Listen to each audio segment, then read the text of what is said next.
بسم اللہ الرحمن الرحیم۔ محترم ناظرین السلام علیکم۔ ناظرین، طالوت علیہ الرحمہ بنی اسرائیل کے ایک نیک شخص تھے۔ جب وہ بادشاہ بن گئے تو انہوں نے بنی اسرائیل کو جہاد کے لیے تیار کیا اور ایک کافر بادشاہ جالوت سے جنگ کرنے کے لیے اپنی فوج لے کر میدان جنگ میں نکلے۔ جالوت بہت ہی قد آور اور نہایت ہی طاقتور بادشاہ تھا۔ وہ اپنے سر پر لوہے کی جو ٹوپی پہنتا تھا اس کا وزن 300 رطل تھا۔ جب حضرت طالوت رحمۃ اللہ علیہ بنی اسرائیل کے لشکر کو لے کر ظالم بادشاہ جالوت سے مقابلے کے لیے بیت المقدس سے روانہ ہوئے تو ان کے لشکر کی اس طرح آزمائش ہوئی۔ بسم اللہ الرحمن الرحیم۔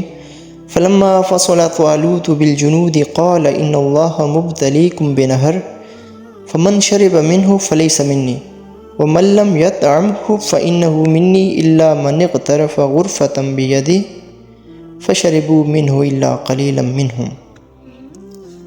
ترجمہ اس کا کچھ یوں ہے کہ جب حضرت طالوت لشکروں کو لے کر نکلے تو کہا، سنو، اللہ تعالیٰ تمہیں ایک نہر سے آزمانے والا ہے۔ جس نے اس میں سے پانی پی لیا وہ میرا نہیں، اور جو اس سے نہ چکھے وہ میرا ہے۔ ہاں، یہ اور بات ہے کہ اپنے ہاتھ سے ایک چلو بھر لے، لیکن سوائے چند کے باقی سب نے وہ پانی پی لیا۔ صدی رحمۃ اللہ علیہ بیان کرتے ہیں کہ 4000 کے سوا باقی سب نفوس نے جالوت کی ہیبت سے اس دریا سے پانی پی لیا، اور ان 4000 افراد نے ہی اس دریا کو عبور کیا، اور باقی ماندہ 76000 لشکری دریا عبور نہ کر سکے۔ جن لوگوں نے دریا سے سیر ہو کر پانی پیا وہ سخت پیاس میں مبتلا ہو گئے، اور جنہوں نے چلو بھر کر پانی پیا تھا ان کو پیاس نہیں لگی۔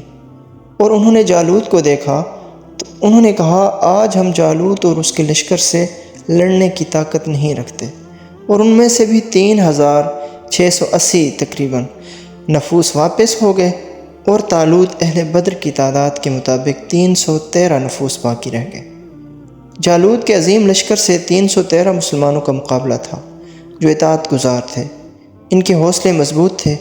ان کا نقشہ اسی آیت کریمہ میں اس طرح بیان کیا گیا ہے، فلما جاوزه هو والذین آمنوا معه قالوا لا طاقة لنا اليوم بجالوت وجنوده قال الذين يظنون أنهم ملاقو الله كم من فئة قليلة غلبت فئة كثيرة بإذن الله والله مع الصابرين۔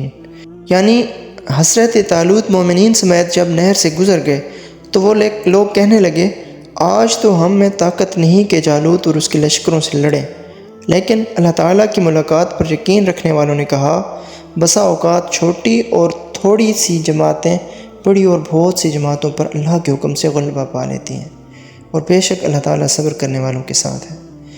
جب دونوں فوجیں میدان جنگ میں لڑائی کے لیے سفارہ ہو چکی تھیں تو حضرت طالوت نے اپنے لشکر میں یہ اعلان فرما دیا کہ جو شخص جالوت کو قتل کرے گا میں اپنی شہزادی کا نکاح اس کے ساتھ کر دوں گا، اور اپنی آدھی سلطنت بھی اس کو عطا کر دوں گا۔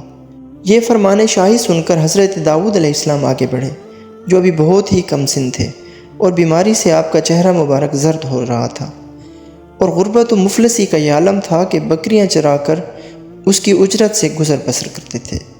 روایت ہے کہ جب حضرت داؤد علیہ السلام گھر سے جہاد کے لیے روانہ ہوئے تھے تو رستے میں ایک پتھر یہ بولا، اے حضرت داؤد، مجھے اٹھا لیجئے کیونکہ میں حضرت موسیٰ علیہ السلام کا پتھر ہوں۔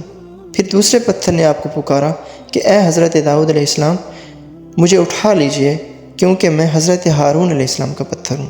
پھر ایک تیسرے پتھر نے آپ کو پکارا کہ اے حضرت داؤد، مجھے اٹھا لیجئے کیونکہ میں جالوت کا قاتل ہوں۔ آپ علیہ السلام نے ان تینوں پتھروں کو اٹھا کر اپنے جھولے میں رکھ لیا۔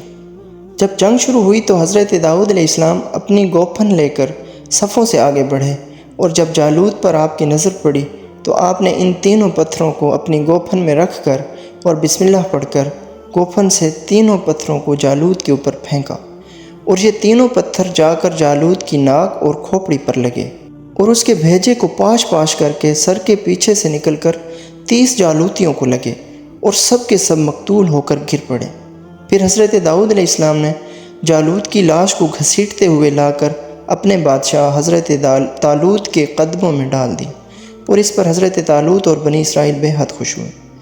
فَهَزَمُوهُمْ بِإِذْنِ اللَّهِ وَقَتَلَ دَاوُودُ جَالُوتَ وَآتَاهُ اللَّهُ الْمُلْكَ والحکمۃ وعلمہ ما یشاء۔